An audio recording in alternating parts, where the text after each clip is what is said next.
Downstairs, the other two investigators searched together. Living room, dining room, kitchen. Nothing but silence and rot. Then the younger one froze. Without warning, their bodies seized in a violent shudder.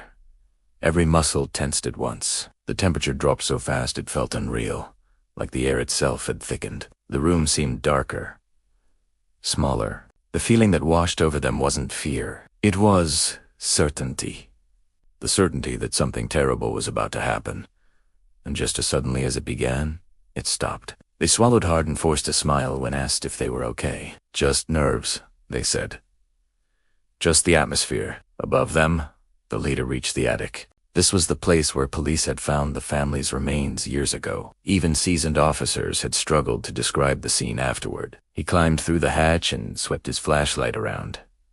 Dusty boxers, old furniture, webs stretching between beams like nets. As he spoke into the camera, absorbed in the story, he didn't notice the shadow behind him shift. It detached itself from the wall.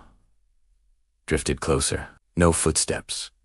No sound. The darkness thickened, stretching into long limbs. Fingers sharpened into claws. The scream tore through the house. Downstairs, both investigators froze. For a split second, a ridiculous thought crossed their minds that maybe it was a ghost trying to be heard.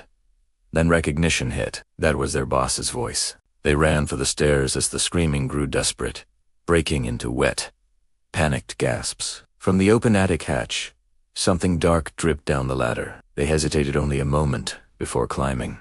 The attic felt wrong. Sound bounced strangely, like the walls themselves were screaming. Their flashlights swept the room in wide arcs until both beams landed on the same spot. Their leader was floating above the floor. His body hung limp, lifted by a massive shape made of darkness. One clawed hand held him aloft.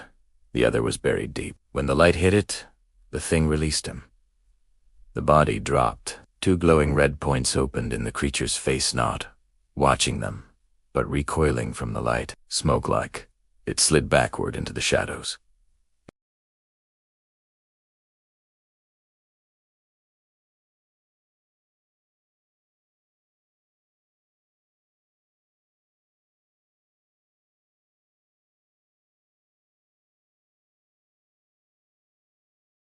One of them glanced back and saw the shadow spill out of the house, stretching across the yard, gaining ground. They slammed the doors shut.